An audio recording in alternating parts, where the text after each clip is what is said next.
하나님 말씀은 신약 성경 갈라디아서 4장 6절, 7절 말씀입니다. 신약 성경 306쪽입니다.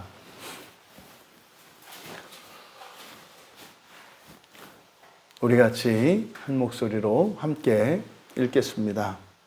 너희가 아들임으로 하나님이 그 아들의 영을 우리 마음 가운데 보내사 아빠, 아버지라 부르게 하셨느니라. 그러므로 내가 이후로는 종이 아니요 아들이니 아들이면 하나님으로 말미암아 유업을 받을 자니라. 아멘. 너희는 종이 아니다 라는 제목으로 말씀의 은혜를 나누고자 합니다. 이제 우리가 6절의 말씀을 나누기 전에 1절에서부터 5절까지의 내용을 우리가 한번 상기해 볼 필요가 있습니다. 요지는 그거지요. 우리가 예수 그리스도를 믿고 예수 그리스도와 함께 하나 되었을 때 이것이 이제 세례를 받는 것이지 않습니까? 그러면 우리가 하나님의 아들이 되었는데 이때 아들이라고 하는 것은 우리들이 이야기하는 아들과 딸, 남성과 여성 이렇던 성에 따른 아들과 딸을 이야기하는 것이 아니라 우리의 본질이 무엇인지를 이야기하는 거죠. 그래서 하나님의 아들이다 라고 하는 것은 하나님이라는 뜻이고 사람의 아들이다 라고 했을 때는 사람이라는 뜻이다.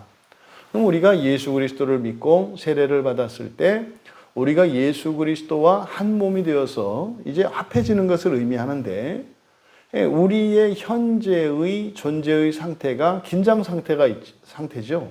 완전한 하나님의 아들은 아닙니다. 여전히 사람의 몸으로 사람의 본성을 가지고 있죠.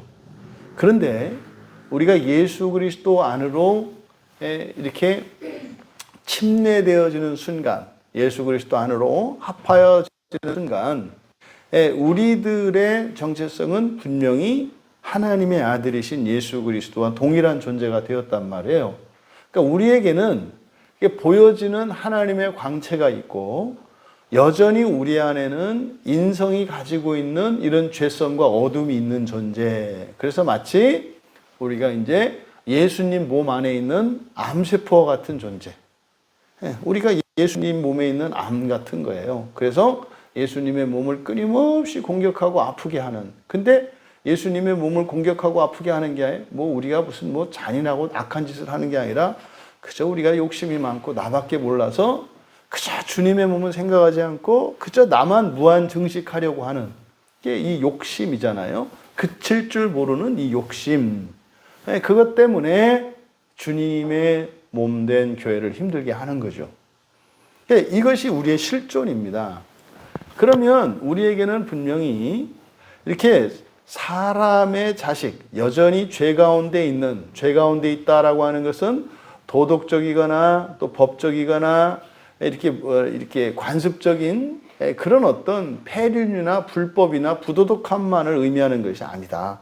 이 죄의 가장 기본적인 개념은 결핍이다. 불완전성이다. 이것을 우리가 기억해야 돼요.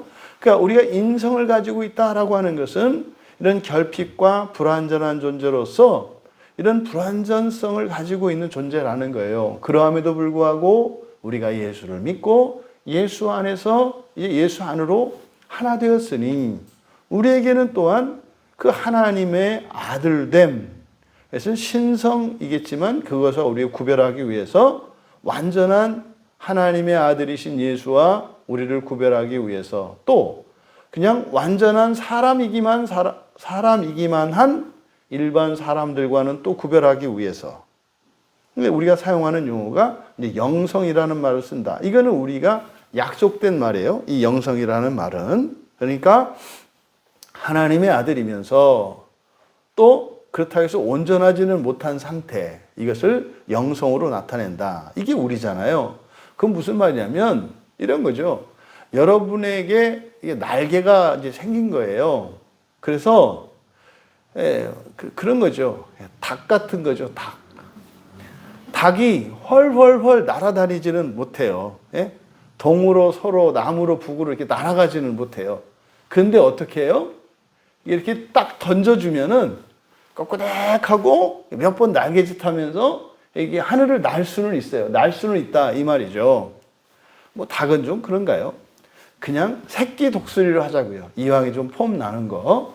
아직 이 날개의 힘이 온전치 못해서 창공을 날지 못하는 새끼 독수리 같은 거죠. 누가? 그리스도인이.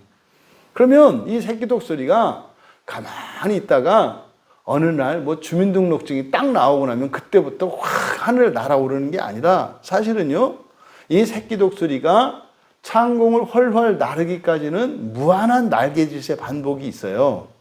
그거죠. 그러면 새끼 독수리가 독수리가 되기 위해서는 끊임없는 날개짓을 해야 돼요. 이게 이제 말하자면 자유인으로 사는 것이고 하나님의 아들로 사는 거예요.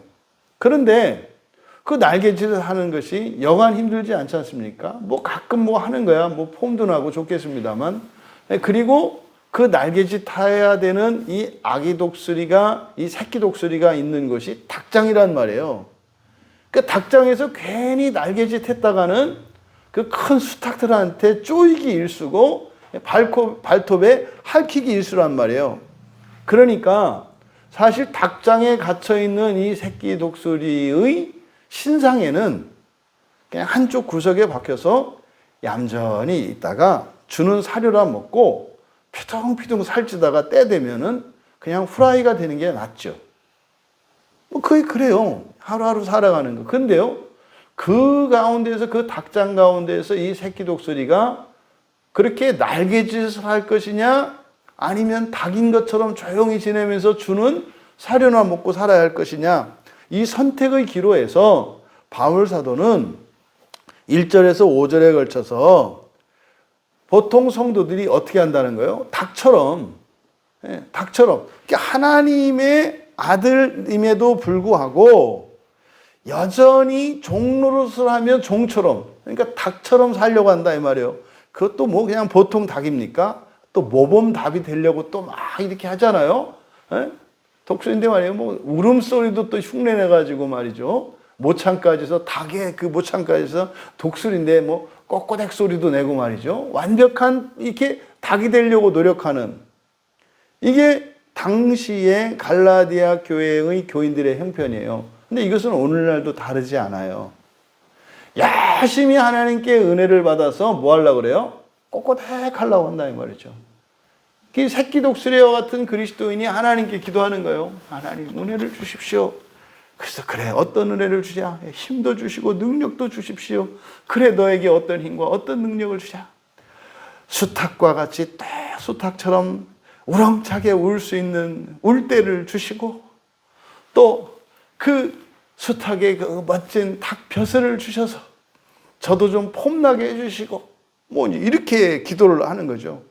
그래서 맨날 은혜 받으면 이 새끼 독수리가 하는 게 그냥 되지도 않는 꼬꼬댁 소리를 하려고 그러고, 그래 봐야 또 얻어맞거든요. 안 되거든요. 그게 안 돼요, 여러분. 그리스도인 치고요, 뭐 마음 먹고 이 세상에서 세속적으로 한번 살아보겠다, 그게 되는 게 아니에요. 마음에 덜컥덜컥 걸리는 게 있어서 그 안 된다는 것도 아시잖아요. 그런데도 끊임없이 살아가는 거죠. 바로 요 얘기가 5절까지 나왔던 내용이에요. 근데 그런 우리들더러 바울 사도께서 뭐라는 거예요? 이제 너희들 아니다. 너희들은 진짜로 새끼 독수리다. 닭이 아니라 새끼 독수리다. 그거를 이제는 더 이상, 예전에는 그렇게 살았을지라도 이제는 5절에서 아들의 명분을 얻었다는 거죠. 아들의 명분을 얻었다는 거예요. 그러니까 아들이라는 거죠. 다시 말해서 그냥 새끼 독수리라는 거죠. 이것이 초점입니다. 그런데 문제는 뭐하고 있다? 아니라는 거죠. 자꾸 닭으로 살려고 한다는 거죠. 그러다가 또 이제 물론 프라이드밖에 될 수 없는 그 닭이 되려고 애쓰는, 그래서 자꾸 무게가 나는 닭이 되려고, 뭐 이렇게 닭이 몸무게 근수가 좀 나가야 팔릴 거 아닙니까? 그러니까 이렇게 펄펄 끓는 그 기름통에 들어가기 위해 살아가려고 하는 새끼 독수리와 같은 것이 이렇게 멸망할 줄도 모르고 하나님의 심판이 있는 것도 까맣게 잊어버리고 그저 이 세상에서 적응하고 이렇게 우리의 신앙으로 세상에서 다른 사람들보다 경쟁해서 훌륭한 닭이 되려고 노력하는 것처럼 살아가는 그리스도인. 그렇게 살면 안 된다는 거죠. 안 된다는 거죠. 이렇게 하고 나서 지금 이제 자꾸 닭 노릇하며 살아가려고 하는, 여기서 이제 종노릇이라고 한 게 그거잖아요. 그들을 지금 깨우는 일입니다. 그러면서 지금 6절에서는 뭐라고 말씀한 거예요? 바로 앞에 5절에 그러니까 예수 그리스도께서 이렇게 십자가에 못 박혀 죽으신 것은 우리들로 하여금 이제 하나님의 아들의 명분이 되도록 하신 거라는 거죠. 그런데 지금 6절의 시작이 왜냐하면 이렇게 시작이 돼요. 왜냐하면 그러니까 뭐냐면 왜 예수님께서 그러니까 하나님이 그의 아들을 보내주셔서 왜 그로 하여금 우리들의 죄를 우리들을 율법 아래에서 다시 말해서 이런 결핍과 무능력과 불완전성으로부터 완전성으로 나아갈 수 있도록 우리를 대신 사주신 그 이유, 그것이 무엇인지 6절에서 얘기하는 건데, 왜냐하면 너희가 하나님의 아들들이기 때문이다. 이렇게 돼 있어요. 왜냐하면 너희들이 하나님의 아들들이기 때문이다. 그러니까 무슨 말이냐면 예수님이 십자가에 죽어주셔서 우리가 하나님의 아들이 된 게 아니라 우리가 하나님의 아들이기 때문에 하나님의 아들인 우리들을 다시 되찾고 회복시키시기 위해서 예수님이 십자가에서 우리를 대신하여 당신을 내어주신 것이라고 이야기한 거다 이 말이에요.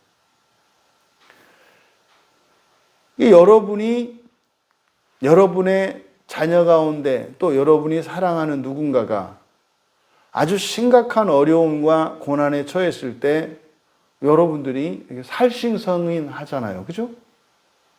우리가 고난의 결단을 하면서 지체들의 구원을 위해서 우리가 함께 기도하고 이렇게 하잖아요. 왜 그래요? 그러니까 우리가 그렇게 했기 때문에 그분들이 우리의 지체가 되는 게 아니죠. 어느 게 먼저예요? 지체가 된 게 먼저다 이 말이에요. 그러니까 내 가족이니까 우리의 지체니까 그렇게 한다 이 말이에요. 그러니까 지금 6절에서 설명하는 것이 예수님이 이 땅에 오셔서 성육신 하시고 십자가에서 대속해 주신 이 사건이 예수님이 그렇게 하셔서 우리가 결과적으로 이렇게 얻어진 열매라기보다는 지금 갈라디아서에서는 바울 사도는 뭐라고 설명하시는 거예요? 우리가 하나님의 아들이기 때문에 그렇게 하신다는 거예요. 무슨 말입니까? 하나님은 하나님의 아들들을 하나님이 창세 전에 하나님이 예정하신 자들을 하나도 잊어버리는 일이 있다 없다? 없다는 걸 얘기하는 거예요. 없다는 거를. 그러니까요, 우리가 죄를 짓고 이렇게 헛된 길로 갈 때 이렇게 가면 내가 구원 받을까 안 받을까 이 얘기가 아닌 거예요. 내가 험한 길로 가고요. 내가 더러운 길로 가고요. 내가 추한 길로 가면 나를 구원하시기 위해서 주님이 그 길을 따라와야 된다는 것을 의미해요.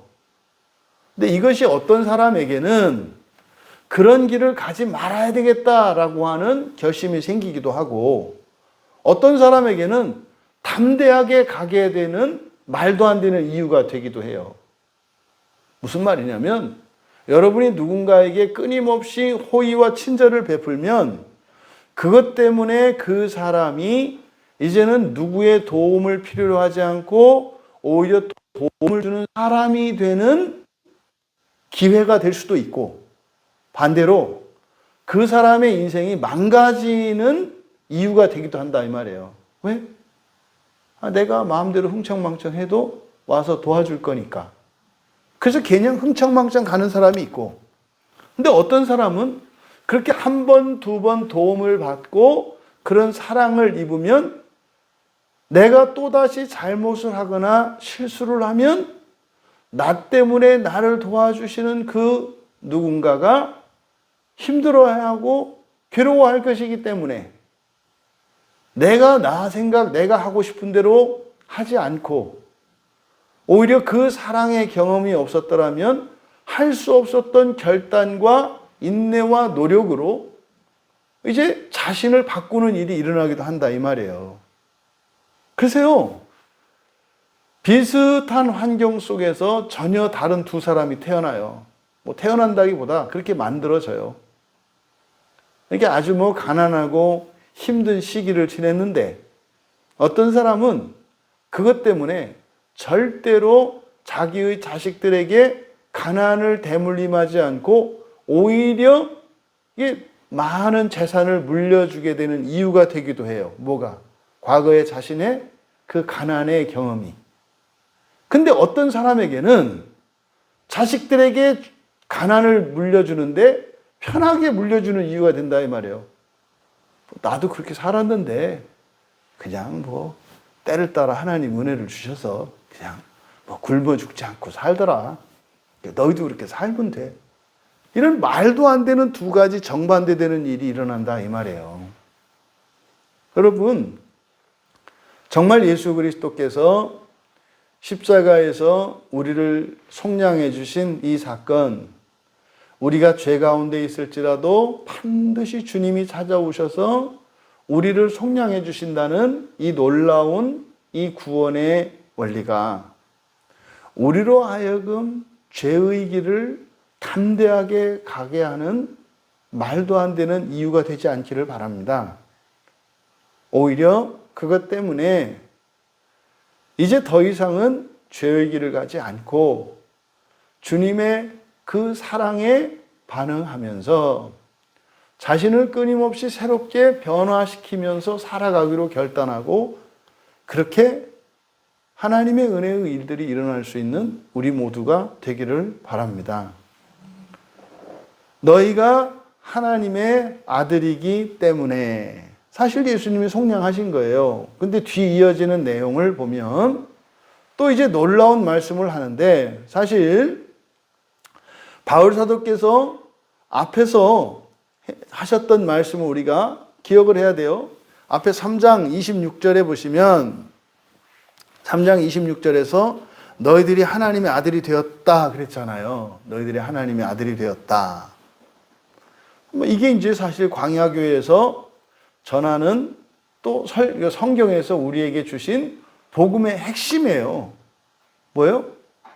여러분들이 뭐다? 하나님의 아들이다. 하나님의 아들. 이게 복음이에요, 복음. 성경에 있는 맨 앞에 나와 있는 최초의 복음이 뭐라고요? 창세기 1장 26절. 창세기 1장 26절. 그게 뭐예요? 하나님의 아들로 예정하셨다는 얘기예요. 하나님의 아들로 사람을 계획하셨다는 거예요. 근데 처음 시작은요, 흙으로 지으셨어요. 그런데 그 끝은 뭐예요? 하나님의 아들이에요. 하나님의 아들. 이거를 예수님은 요한복음 10장에서 신이라 했고, 시편 82편 6절에서도 신이라 했다 이 말이죠. 이게 복음이라고요, 복음. 그러면 지금 갈라디아서에서뿐만 아니라 바울 사도가 전하려고 했던 모든 서신서의 핵심이 바로 이거예요, 여러분. 예수님이 십자가에 못 박혀서 돌아가시게 된 이유가 이 복음이에요. 뭐 너희가 하나님의 아들들이다. 너희가 하나님의 아들들이다. 이게 성경의 시작이고요. 이게 구약에서 아브라함을 부르시고 또 모세를 보내시고 그들을 구원하시고 말씀을 주시고 하셨던, 그리고 그들에게 역사를 허락하여 주셨던 그 하나님의 한 가지 이유를 말하라고 한다면 하나님의 아들 삼으시려는 거예요. 근데 하나님의 아들 삼으시는 일에 첫 번째가 뭐냐면 우리가 하나님의 말씀을 지키는 거예요. 지킨다는 것은요, 믿는 거예요. 요즘 말로는. 하나님이 하신 그 말씀을 믿는 거예요. 그리고 그 믿음을 주신 하나님의 말씀을 지키는 거예요. 그 말씀을요, 대를 물려주는 거예요. 왜요? 대를 이어서 우리가 함께 부활하거든요. 그러니까요, 하나님의 아들, 이것이 복음의 핵심이에요. 하나님의 아들들이 사는 나라가 어디예요? 하나님의 나라예요. 이게 핵심이라니까요.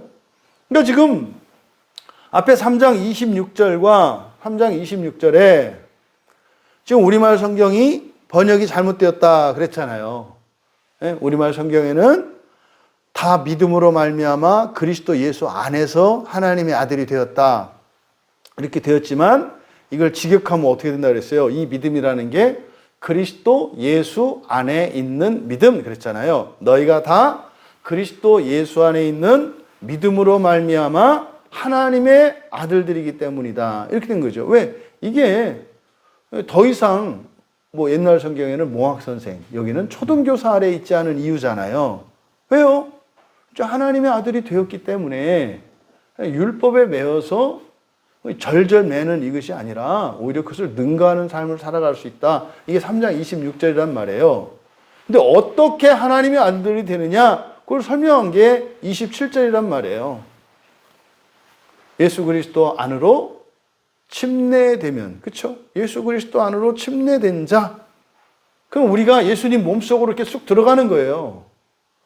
그러면 우리와 예수님이 분리되는 게 아니라 예수님 속으로 들어가서 우리가 누가 돼요? 예수님이 된다 이 말이에요. 그래서 우리가 하나님의 아들입니다만 현재 우리들의 실존은 뭐다? 하나님 아들 안에서 하나님 아들 된 우리. 그렇죠? 하나님 아들 안에서 하나님의 아들이 되었지만 하나님의 아들을, 우리가 하나님의 아들 되게 하시는 하나님의 아들을 괴롭게 하는 우리. 이게 우리의 실존이죠.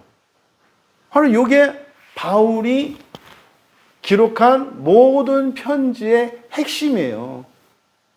그런 거잖아요.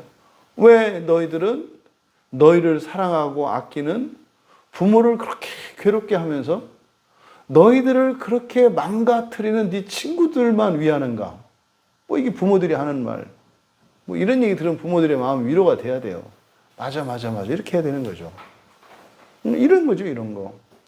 그럼 여러분, 앞에서 말씀하셨던, 그러니까요, 우리가 이제 3장에서는 하나님의 아들들이기 때문에 더 이상 초등교사 아래 있지 않다 그랬어요. 그렇죠? 근데 우리가 하나님의 아들이 되는 것은 어떻다? 첫째, 예수 그리스도 안에 있는 믿음 때문에. 우리 믿음이 아니에요. 예수 그리스도의 믿음 때문이라고요. 그리고 실천적으로는 무엇 때문에? 세례를 받는 거죠. 세례를 받음으로써. 그러니까 실천적으로는 세례를 받음으로써 하나님의 아들이 돼요. 근데 세례받는 행위 자체가 우리들이 하나님의 아들 되는 어떤 이것이 아니라 그 세례받는 그것을 우리가 세례에 참여할 때 예수 그리스도께서 우리를 믿어줘요. 그래서 우리들이 하나님의 아들이 되었단 말이죠. 그것의 효과, 그것의 결과는 뭐라고요? 더 이상 율법 아래, 이런 초등교사 아래 있지 않다고 3장에서 이야기한 거예요. 그리고 여기서는 두 번째 효과를 말하는 거죠. 하나님의 아들이 되면 어떤 일이 일어나는가? 두 번째 얘기예요, 두 번째.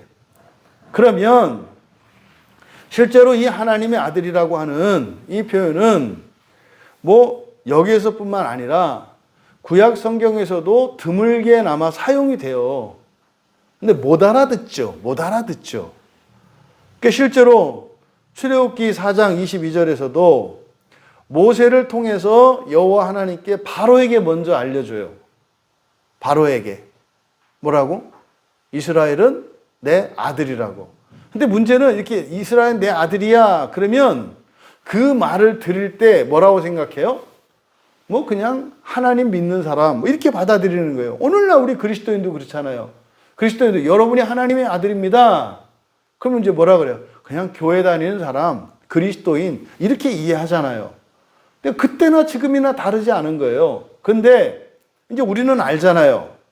그러니까 여호와 하나님께서 모세에게 바로에게 가르쳐 주라고 한 내용이 여호와의 말씀에 이스라엘은 내 장자다 그랬어요. 근데 이게 우리한테는 형식 언어로 들리는 거예요.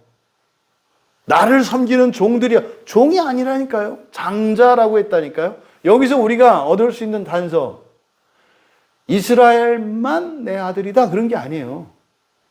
이스라엘이 장자다. 이때 장자라고 하는 것은 뭐 이렇게 장자 뭡니까? 그 상속권, 2배의 상속권을 가지고 있는 그런 장자 개념이 아니라 첫 번째다 이 말이에요. 첫 번째. 그럼 두 번째는 뭐겠어요? 다른 민족 모두예요. 모든 민족이에요. 그러니까 아브라함의 자손을 통해서 거슬러 올라가서 에덴 동산의 그 사람, 그 아담을 통해서 하나님은 모두를 구원하시려고 하는 거라니까요. 동일해요. 그러니까 바로에게 가르쳐 주신, 그러면 사실은 왜 이거를 이스라엘 자손들한테 가르쳐 주지 않고 왜 바로에게 말씀했을까요? 이상하잖아요. 여호와 하나님이 복음을 주시는데 그 복음을 이스라엘 자손들에게 전하라고 하신 게 아니라 모세에게, 너희들 모세야 너 가서 내 백성 이스라엘 자손들에게 가서, 야 너희들은 그냥 이스라엘의 자손이 아니라, 그러니까 야곱의 자손이 아니라 이스라엘 자손이잖아. 그 왜 야곱의 자손이라고 하지 않고 왜 너희들을 이스라엘 자손이라 그래? 엘 하나님이잖아. 너희들은 하나님의 자손들이라니까 사람이 아니야. 근데 왜 사람 밑에서 종 노릇해? 너희들이 자꾸 사람으로 살려고 하니까, 야곱의 자식으로 살려고 하니까 그렇게 되는 거야. 너희들은, 그러니까 이미 이스라엘 자손들의 이름은 자기들 이름이 하나님이에요. 하나님이잖아요. 그러니까 그런 그들에게 복음을 전하라고 여호와께서 말씀하신 게 아니라 바로에게 전했어요. 여러분은 누구에게 복음을 전해요? 여러분이 복음을 전할 때 여러분에게 복음을 전해 듣는 그 사람이 누구냐고요? 전도 대상자 아니에요. 여러분이 길을 가든 누구에게 복음을 전하면 여러분이 구원하려고 하는 거 아니에요. 그러니까 여호와 하나님께서 모세에게 바로 복음을 누구에게 전하라고 하셨다고요? 바로에게 전하라고 하셨다고요. 그러면 이게 뭐하라는 얘기예요? 바로에게 복음을 전하라는 얘기잖아요. 그러니까 모세가 이스라엘 백성들을 구원하기 위해서 갔습니다만, 사실은 이스라엘 백성들을 구원하는 그 과정에서 모세는 바로에게 복음을 전하는 거잖아요. 우리는 그게 이해된단 말이에요. 우리는 이해 안 되세요? 이해되셔야죠. 그러니까 그게 복음을 전한 거예요, 바로에게. 그러니까 바로에게 그렇게 얘기하. 그럼 보세요. 그때 귀가 열려 있고 거짓 감정에 휩싸이지 않으면 모세에게 그 말을 딱 들었을 때 여호와 하나님이 이스라엘은 나의 장자야 이렇게 했을 때, 그러면 장자면 다른 아들도 있다는 얘기 아니에요? 다른 아들은 누구요? 이렇게 물어봐야 되는 거 아니에요? 혹시 우리도 될 수 있는 거요? 뭐 이런 거 아니겠어요? 그러니까 이미 바로에게 그렇게 얘기할 때는 애굽에도 구원이 있을 것, 그들도 하나님의 아들들이 될 것에 대한 복음을 전해준 거예요. 근데요, 하나님 아들 되는 일에는 관심이 없고 그저 노예 삼는 일에만 관심이 있으니까 복음이 안 들렸던 거죠. 그러니까 어쨌든 이 출애굽기 4장에서도 이스라엘을 하나님의 아들이라고 지칭했다. 또 이사야서 63장 16절에도 주는 우리 아버지시라 그래요. 주는 우리의 아버지시라. 주는 하나님을 말해요. 하나님은 우리의 아버지다. 그러면은 하나님을 아버지라 부르는 우리는 이스라엘인데 이들이 누구예요? 사람이잖아요. 이미 또 이사야서 64장 8절에도 나오고요. 그리고 예레미야 선지자도 예레미야 3장 19절에서 여호와 하나님께서 예레미야에게 말씀하세요. 내가 말하기를 내가 어떻게 하든지 너를 자녀들 중에 두며 허다한 나라들 중에 아름다운 기업이니 귀한 땅을 네게 주리라 하였고 내가 다시 말하기를 너희가 나를 아버지라 하고 나를 떠나지 말 것이니라 하였노라. 그러니까 너희들이 나를 뭐라고 불러도 된다고요? 아버지라고 불러도 된다고. 이건 형식적인 언어가 아니다 이 말이에요. 그러니까 이미 구약 성경 안에도 곳곳에 이게 있었더라. 이런 예언들이. 그러니까 예언이 아니죠. 사실은 이미 창세기 1장 26절에 있었던 내용인데 그게 이제 안 받아들여졌던 거죠. 바로 이거를 얘기를 하는 겁니다. 그럼 너희들이 아들들이기 때문에 여러분이 예수를 믿는 여러분 그냥 사람이 아니라 사람이시지만 예? 여러분이 닭장에 있기는 있지만 여러분들은 그냥 닭장에 살다가 뭐 어느 프라이드 치킨 되실 분들이 아니라 창공을 헐헐 날아 오를 그런 존재들이다 라는 거를 얘기하는 거예요. 그러면은요 그 3장에서는 더 이상 이제는 초등학문 아래 있지 않다. 이 초등교사 아래 있지 않다. 그러니까 자유에 대해서 얘기한 거예요. 자유에 대해서. 눌리지 마라. 그러니까요. 기껏해야 죽지 않으려고. 기껏해야 가난하지 않으려고. 기껏해야 뭐 실직하지 않으려고. 기껏해야 사람들로부터 무시당하지 않으려고. 이게 종된 생각이에요. 이게 초등교사 아래 있는 생각이에요. 기껏해야 뭐 선생님한테 인정받으려고. 기껏해야 사람들한테 뭐 이렇게 이게 초등교사 아래 있는 삶이다 이 말이에요. 이제 아니다. 왜? 너희는 하나님의 아들들이기 때문에 라고 말씀했잖아요. 근데 여기서는 이제 뭐라고 한 거예요? 네, 그 아들의 영을 우리에게 보내주셨다는 거죠. 놀라운 얘기예요. 지금 이게 두 번째입니다. 하나님의 아들들이기 때문에 하나님이 어떻게 하셨다? 그 아들의 영을 보내주셨다는 거예요. 핵심은 6절의 내용은 너희들이 하나님의 아들들이기 때문에 그 하나님의 아들의 영을 너희에게 보내주셨다. 여러분 엄청난 얘기잖아요. 근데 여기서 보내사 지금 우리말 성경에 우리 마음 가운데 보내사 여기서 보내다라고 하는 것이 아포스텔로예요. 보내다. 아포스텔로. 이게 이제 하나님으로부터 우리에게 보여지는 보내지는. 그래서 사도들에게도 또 하나님 우리한테 보낼 때 아포스텔로. 이 아포가 뭐뭐로 붙어거든요. 근데 아포라는 말이 있고 또 하나 에크라는 말이 있다 그랬잖아요.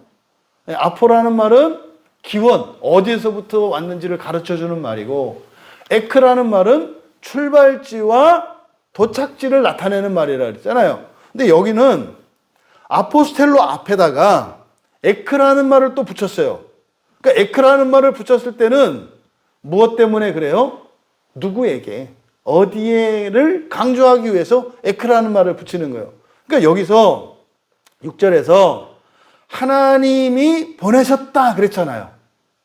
뭘 보내셨어요? 그 아들의 영을. 그 아들의 영을 보내셨다. 그런데 누구에게? 우리 마음 가운데 그랬잖아요. 어쨌든 지금 우리말 성경으로만 보면. 그러니까 그 아들의 영이 어디서? 하나님에게서 어디로 왔어요? 우리 마음. 이것을 강조하기 위해서 에크를 나타낸 거예요. 에크는 그냥 하나님이 대충 보내서 하늘에서 막 하나님이 그냥 뭡니까? 무슨 무장 교환들이나 이런 사람들이 그냥 총을 막 난사하는 것처럼 이 총알이 어디 가는지도 모르고 그냥 막 쏴대는, 예? 이번에 김정은이 이 녀석 가지고 막 미사일을 막 쏜다고 그러는데 어디로 가는지도 받아 떨어지는데 그 생각들 막 쏘. 이게 아니라 하나님이 아들의 영을 보내셨을 때는 뭐예요? 하나님으로부터 보내는데 어디로? 내 마음으로 해보세요. 예. 이건 백발백중이에요. 이렇게 백발백중. 바로 이걸 나타내기 위해서 아포스텔로 앞에 에크라는 말을 붙였다. 에크. 그래서 하나님이 그 아들의 영 보내실 때는 목적지가 있다 이 말이에요. 근데 그게 어디다? 너희들, 하나님의 아들들이 된 너희들의 마음속으로 보내줬다. 근데 여기서 참 기가 막히죠? 또 이제 이게 번역이 잘못된 거예요. 아빠, 아버지라 부르게 하셨느니라. 여기를 밑줄을 치세요. 아빠, 아버지라 부르게 하셨느니라. 밑줄 치고 괄호로 묶으세요. 그래서 요 괄호를 그 아들의 영으로 화살표 하세요. 그러니까 아빠, 아버지라 부르게 하셨느니라 그랬잖아요. 누가 아빠, 아버지라고 불러요?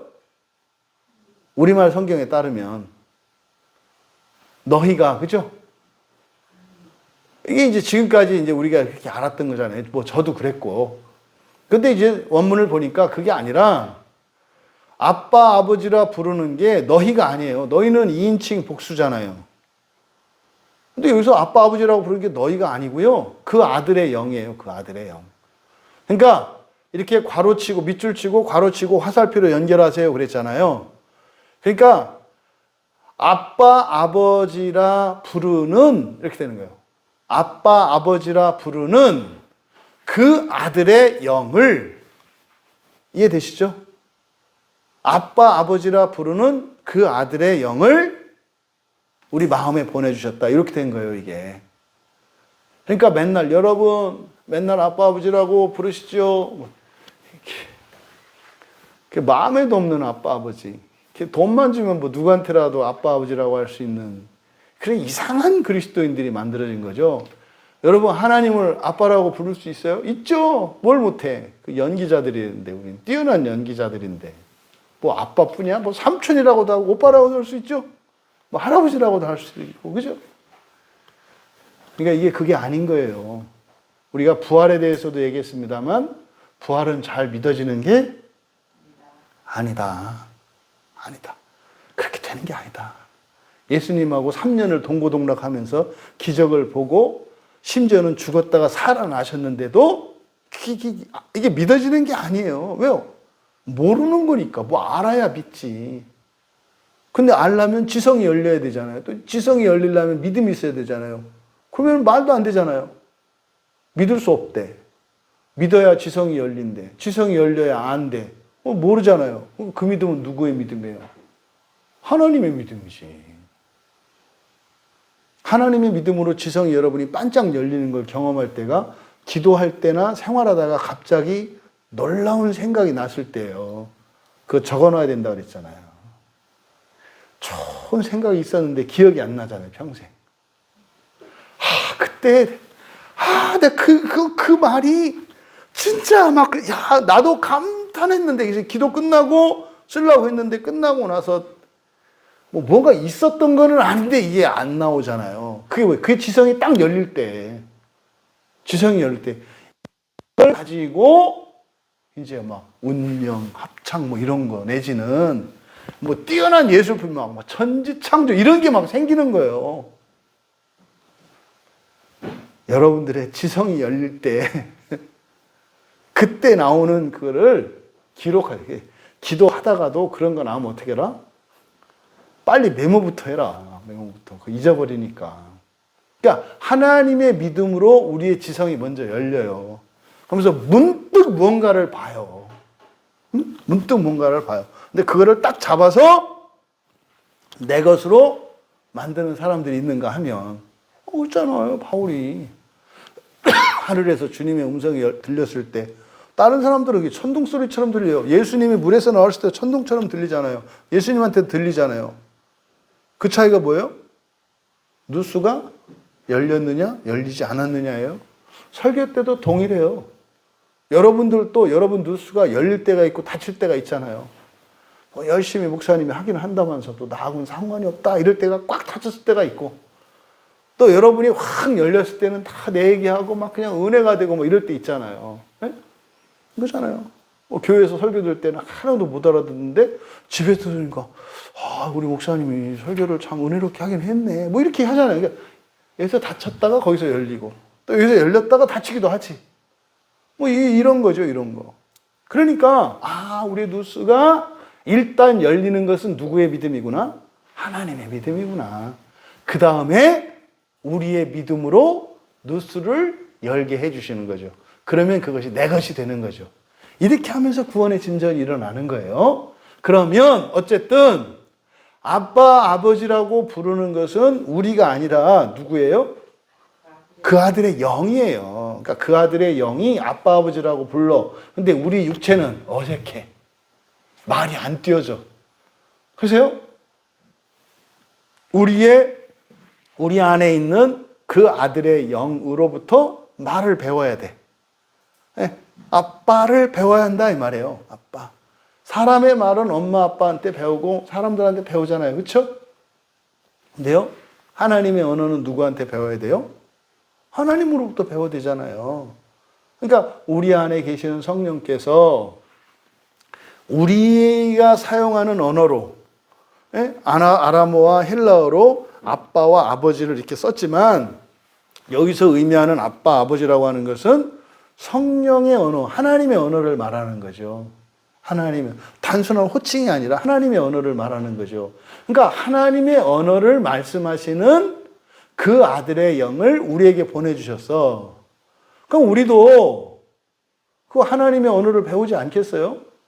그리고 우리가 하나님을 아버지라고 부를 수 있는 것은 사실은 누구한테 배워서 하는 거예요? 그 아들의 영으로부터. 그렇죠? 그 아들의 영은 예수의 영이에요.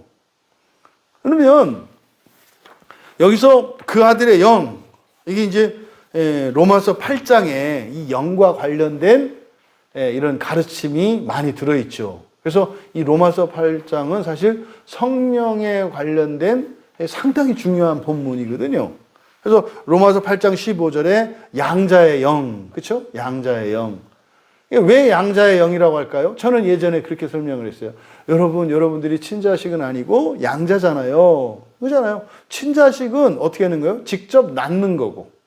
양자는 아들 삼는 거잖아요. 그러니까 여러분은 누가 낳으셨어요? 여러분들 맨 처음 육친의 부모가 낳잖아요. 그렇죠? 근데 예수 그리스도로 말미암아서 우리를 하나님의 아들로 삼으셨잖아요. 그러니까 우리가 하나님이 낳았다고 하진 않아요. 예수 그리스도로 말미암아서 성령 안에서 이렇게 얘기를 한단 말이에요. 그런 거죠. 하나님이 직접 낳으신 분, 이렇게서 길어질 것 같아요. 자, 어쨌든 양자의 영, 그 다음에 로마서 8장 9절에서는 그리스도의 영, 그리고 고린도후서 3장 17절에서는 주의 영, 그리고 빌립보서 1장 19절에서는 예수 그리스도의 성령, 거룩한 영이죠. 예수 그리스도의 거룩한 영. 또 로마서 8장 14절에서는 뭐 하나님의 영, 뭐 이러한 다양한 표현들이 있어요. 여기서 우리가 먼저 하나 알 수 있는 거, 성육신이라고 하는 것은 보세요. 예수님이 이 세상에 태어나셨죠. 그럼 그때는 예수님 영 없이 그냥 몸만 태어나셨어요? 아니잖아요. 전인이시니까 하나님이시면서 사람으로 그때 태어나신 거잖아요. 그럼 예수님이 태어나셨을 때 예수님 안에는요, 그 아들의 영이 계신 거잖아요. 그렇죠? 그 아들의 영이. 그러니까 성육신이라는 것은 단순히 사람으로만 예수님이 이 세상에 오신 것을 의미하지 않는 거예요. 예수님이 이 세상에 오셨을 때 그때 그 아들의 영이 함께 이 세상에 오신 것이 되는 거잖아요. 그러니까 성육신은 단순한 사람 예수만의 탄생을 의미하는 것이 아니라 하나님의 아들의 영, 즉 하나님이시잖아요. 하나님이 이 세상에 오신 것을 의미해요. 그러니까 사람으로 태어난 것만을 의미하는 것이 아니라 하나님이 역사 속으로 오신 것을 의미한다. 그럼 놀라운 것은, 그러면 예수님은 그냥 태어나실 때 사람이시면서 하나님이셨잖아요. 근데 우리는요, 우리가 세례받기는 그냥 사람이었어요. 그렇죠? 그럼 그때는 우리는 우리의 육체와 영혼만 가지고 있었어요. 그런데 세례를 받는 순간 우리에게는 무엇이 부어져요? 아들의 영이 부어져요. 그래서요, 엄격히 따지자면, 그냥 이제 구분하자면 이렇게 되는 거죠. 예수 그리스도를 믿으면 사람이니까 인성이라고 하는 것은 육체와 영혼이잖아요. 거기에 우리는 신성, 그 아들의 영을 우리가 가지게 되는 거죠. 그럼 보세요. 우리 안에 있는 영혼, 영성, 인성이잖아요. 인성으로서의 이 영혼과 그 아들의 영, 그러니까 우리가 성령이라고 한단 말이에요. 이게 싸우잖아요. 사람으로서의 옛사람인 나의 영혼의 생각, 요게 성령의 생각과 싸우잖아요. 근데 요게 작용하고 이게 강할 때를 뭐예요? 종노릇했다 이렇게 얘기를 하는 거고, 지금 바울 사도께서 그게 아니라 이제는 우리가 그 아들의 영으로 살아가야 돼, 요 말씀을 지금 하려고 하는 거죠. 그러니까 우리가 예수 그리스도를 믿고 세례를 받을 때 그때 그 아들의 영이 우리에게 주어진다고요. 놀라운 거예요. 그러니까 예수님은 태어나실 때부터 태어나시자마자 그러니까 이미 뱃속에 잉태하실 때부터 사람의 몸과 하나님의 신성을 겸비하신 분이시잖아요. 그래서 마리아가 대단한 사람임에 틀림이 없다니까요. 특별히 복받은 사람임에 틀림없어요, 마리아를. 지금 개신교 교회에서 너무 마리아에 대한 연구가 안 되어 있는데 뭐 너무 걱정할 필요 없어요. 캐톨릭에서 열심히 연구해 놓은 거 갖다가 우리가 공부하면 되니까. 그러니까 그거 분명히 마리아에 대해서 이 개신교에서 분명히 정리하고 공부해야 되는 일이 분명히 필요해요. 왜냐 천주교를 보니까 막 마리아를 신성시할 만큼 그 난리를 치잖아요. 그러니까 마리아에 담긴 놀라운 계시가 있는 거예요. 구원의 계시가. 근데 우린 너무 모르니까 마리아 하면 너무 이렇게 그냥 뭐 터부시하는데 이거는 이제 종교개혁 당시에 너무 마리아 숭배, 마리아에 대한 교회의 잘못된 가르침 때문에 그런 거고 이제 우리가 가져와서 해야 될 부분이에요. 그러니까 뭐 머지않아 정상적인 교회 안에서는 마리아에 대한 설교들이나 이런 공부들이 일어나게 될 거예요. 또 뭐 이상하다고 그렇다고 해서 마리아가 뭐 이렇게 승천하고 이걸 믿지 않아요. 그렇지 않아요. 특별하다 이 말이에요. 아니 여러분들 교회에서 특별한 은혜 체험 있는 사람들 데려다가 간증 듣고 해요, 안 해요? 아니 예수님을 뱃속에 넣고 있었던 마리아보다 더한 간증할 사람이 어디 있어요? 예수님은 태동도 달랐을 거예요. 응? 그러지 않았겠어요? 오히려 이렇게 마리아가 뭐 이렇게 이거는 그냥 제 주관적인 생각입니다만 뭐 임신해서 나중에 배가 커지면 눌리는 것 때문에 힘들어하잖아요. 또 몸도 무겁잖아요, 그렇죠? 근데 아마 마리아는 예수님이 잘하면 잘할수록 몸이 가벼웠을지도 몰라. 이상해. 배는 점점점 불러오는데 몸은 너무 가벼워지고 사뿐사뿐 거. 이게 누워도 예수님이 위로 이렇게 향하셔서 배가 이렇게 눌리는 게 아니라 배 때문에 이렇게 약간 물 위에 떠 있는 것 같은 기분이었을지도 몰라, 마리아는. 다른 산모들이 뭐 애가 이제 산달이 가까워지니까 뭐 배가 눌리고 호흡이 뭐하고 그 또 뭐 혈액순환이 안 되니까 다리가 붓고. 근데 오히려 마리아는 예수님을 임신하고 나서 혈액순환도 더 잘 되고, 예? 체중이 느는 게 아니라 더 건강해지고 이랬을지도 몰라요. 이거는 그냥 썰이에요, 저의 썰. 이게 어쨌든 특별한 간증이 있지 않겠냐, 이거 말이에요. 근데 여러분 아시냐고. 아니, 서신서를 기록한 바울, 이거 다 간증이잖아요. 마리아에게 그게 없겠냐, 이 말이에요. 더더군다나 마리아는 확실한 마지막 골고다 사건의 확실한 목격자거든요. 끌려가실 때 한순간도 놓치지 않고 이렇게 봤다, 이 말이에요. 어쨌든, 뭐, 너무 우리가 이제 마리아 얘기를 안 하니까 해야 된다고 그냥 얘기한 것 뿐이고, 어쨌든, 그러면 그 아들의 영이, 그러니까 우리가 세례를 받을 때 그 아들의 영을 우리에게 받아요. 우리에게 주어져요. 근데 그 아들의 영을 우리가 받았을 때 성경에서 지금 바울 사도께서 말씀할 때 성령의 어떤 부분에 대해서 얘기했어요? 언어예요, 언어. 아빠, 아버지라고 하는 이것은 단순한 언어가 아니라 호칭과 관계를 포함한, 근데 더 중요한 건 언어죠. 하나님과 교통할 수 있는 언어, 아빠, 아버지.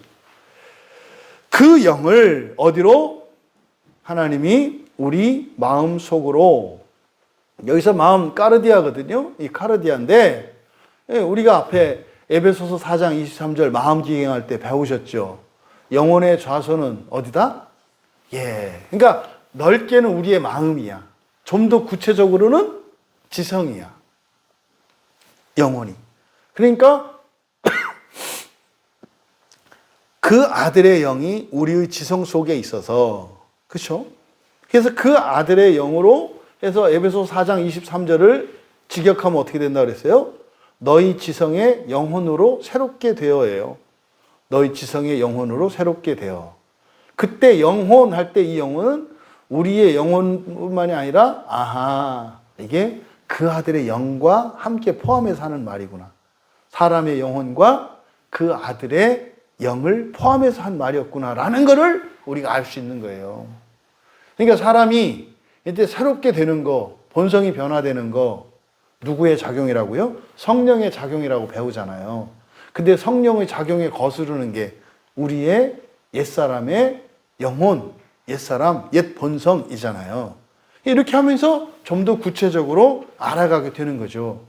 아, 그렇구나. 하늘로부터 하나님께서 그 아들의 영을 예수 그리스도 안에 있는 그 영과 여러분 안에 있는 그 영이 같아요. 네? 예수 그리스도 안에 있는 그 영과 여러분 안에 있는 그 영이 같다고요. 그 영이 하나님 아버지를 아빠 아버지라 불러요. 우리도 그를 배워가는 중이잖아요. 네? 독수리가 날개짓 배우는 과정이잖아요. 근데 그것을 거슬러요. 거스르는 것들 자꾸 닥들려고 하고 종로로 타려고 하고 사람으로 살려고 한다 이 말이에요. 요 얘기를 하는 거죠. 이어서 7절에 그러므로 내가 이후로는 종이 아니요 아들이니 아들이면 하나님으로 말미암아 유업을 받을 자니라. 6절은 너희들이잖아요. 너희들. 그잖아요. 너희들. 그런데 7절은 너예요. 너. 개인이에요. 개인. 그러니까 6절은 전체 다잖아요. 전체 다. 모두잖아요. 너희들 모두. 근데 7절은 너예요. 그러니까 여기서 뭡니까? 각자의 적용이라고 볼 수 있겠죠. 너희들 중에는요. 그렇게 종으로 계속 사는 사람이 있고 또 종이 아니라 정말 유업자로 살아가는 사람이 있을 수 있다는 거죠. 그러니까 하나님의 나라에 들어가는 거는 너희들 모두가 아니에요. 그냥 장렬하게 종으로 살다가 그 천년왕국 기간에 그 안에 들어가지 못하고 그냥 천년의 지옥 속에서 있다가 나올 사람도 있어요. 그래서 7절에서는 단수로 너라고 해요. 너. 그러니까 여기서는 지금 사실은 무거운 말씀이죠. 선택이에요. 이후로는 종이 아니다. 종이 아니다. 아들이면 종이 아니라 아들이다. 이런 거죠. 여러분, 우리 안에는 자꾸 종노릇 하려고 하는 인성과 하나님의 아들 노릇을 하려고 하는 그 아들의 영의 역사가 있어요. 필경 그냥 뭐 단순히 오늘 저녁 수요 기도에 여러분 나올 때 이 둘이 싸웠을 거예요. 네, 뭐 나오면 그렇고 얘기가 아니에요. 이게 여러분들로 적용한 거예요. 여기 나오지 않으신 분들은 배제하고 오늘 나오신 여러분들을 기준으로 해서 여러분 안에 그 아들의 영이 가서 기도하고 예배해라. 하나님 말씀을 들어라. 그랬을 거고. 왜요? 그 영으로 우리가 새롭게 되니까. 또 우리의 인성, 우리의 영혼, 옛사람의 본성은 어떻게 했겠어요? 야, 오늘 하루 종일 피곤했잖아. 오늘 유난히 힘든 날이었지 않았어?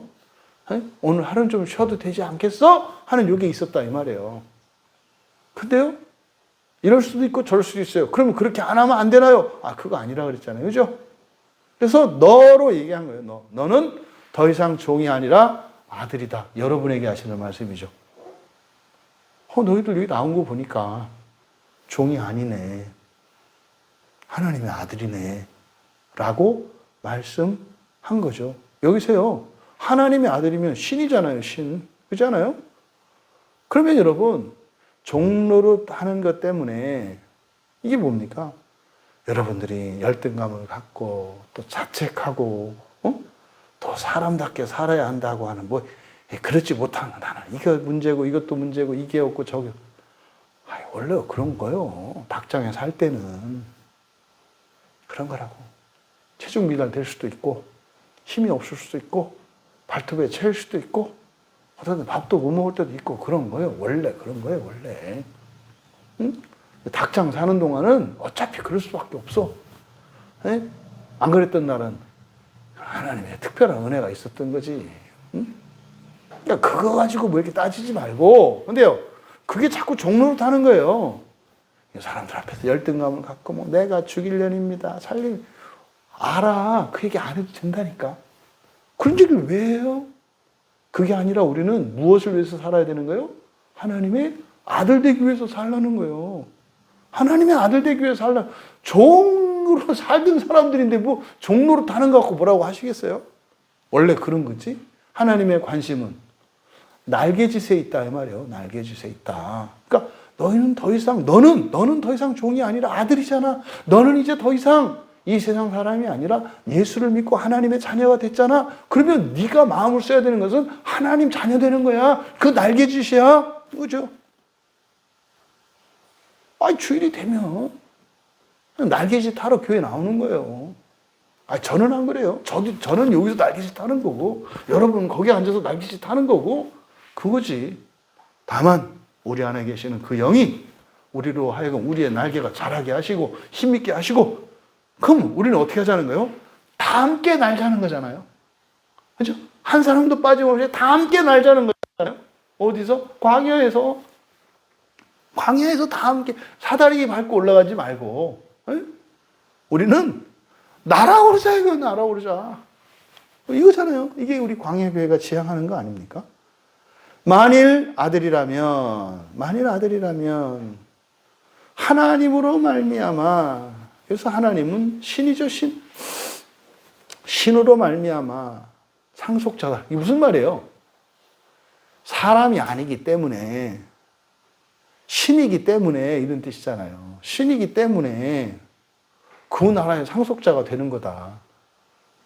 여러분들이 백날 예수 믿고 부활에 참여하지 않으면 절대로 하나님 나라의 유업을 받지 못해요. 부활해야 그 유업을 받는 거예요. 그리고 여기 밑줄 치세요. 유업을 받을 자니라. 유업을 받을 자, 밑줄 치세요. 유업을 받을 자. 유업을 받을 자면 미래형이잖아요. 그렇잖아요. 유업을 받을 자. 아니에요. 그냥 상속자예요, 상속자.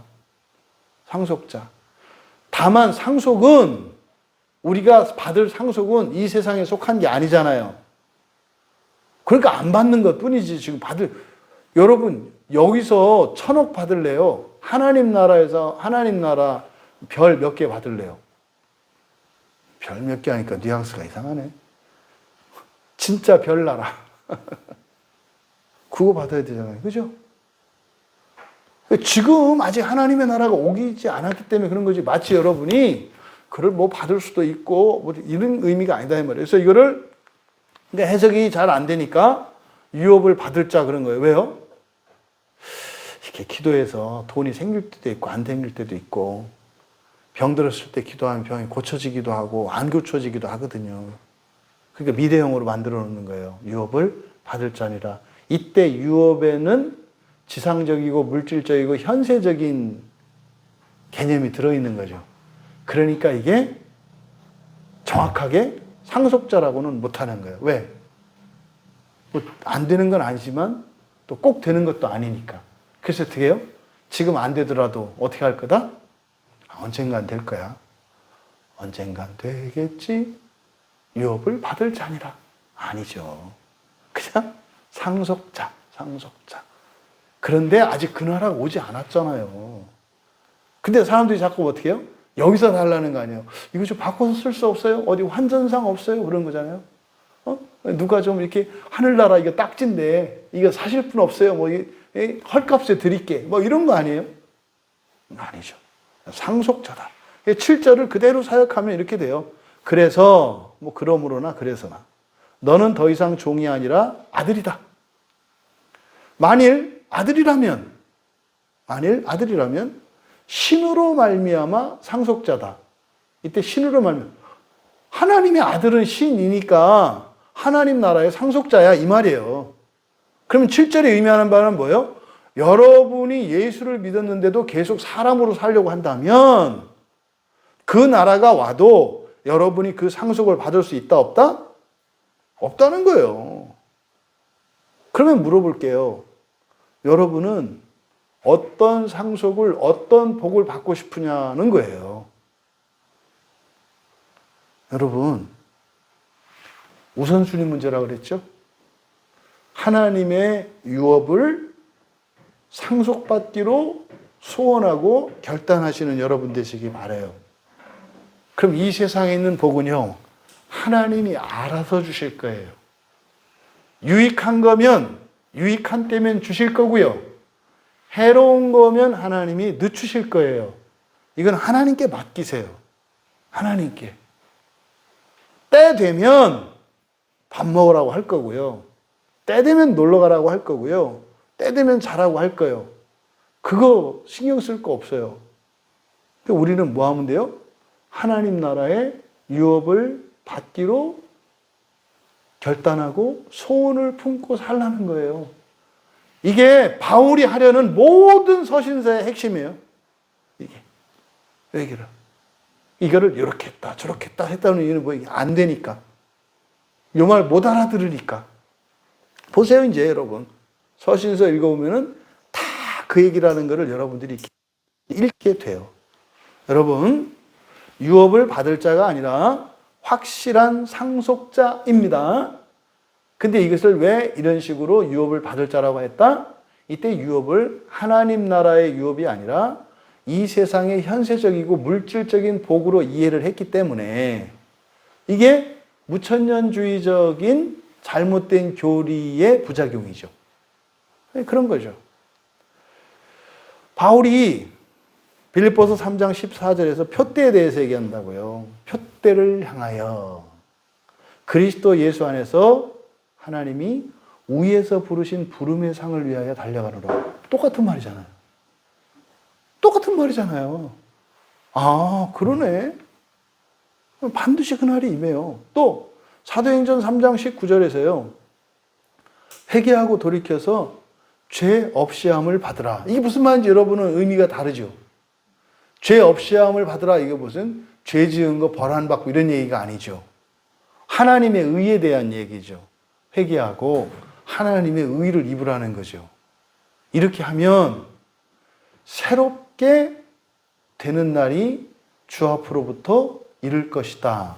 그래서 새롭게라고 이것이 새 생명이에요. 새 생명. 다시 숨쉬다. 아납식스, 그러니까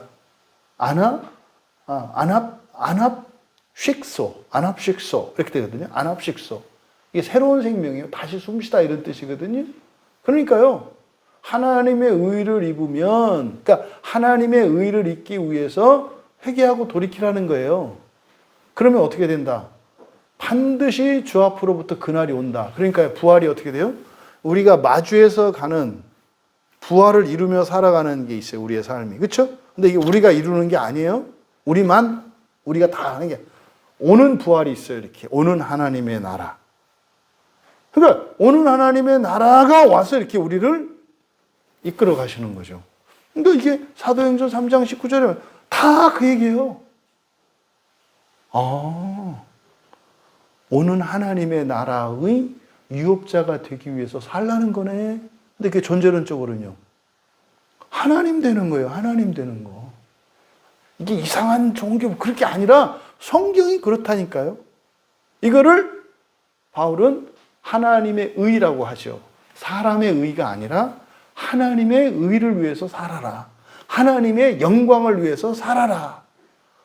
하나님을 영원히 기뻐하고 즐거워해라. 이해되시죠? 여러분들은 이해되실 거예요. 여러분은 종이 아니에요. 이걸 바꿔 말하면 여러분은 사람이 아니세요. 여러분 사람이 아니세요. 여러분은 뭐예요? 하나님의 아들들이에요. 여러분은 사람이 아니에요. 하나님의 아들이에요. 자꾸 여러분이 커지고 예수님을 여러분 몸속으로 넣으려고 그래. 암세포가 커가지고 나를 다 먹어버리고 이렇게 암세포가 나오려고 그래. 그거는 사람에게는 가능해요. 근데 하나님에게는 불가능해요. 그런 일은 없죠. 정리합니다. 여러분, 예수 그리스도를 믿고 세례를 받은 하나님의 아들 된 여러분에게는 그 아들의 영이 계세요.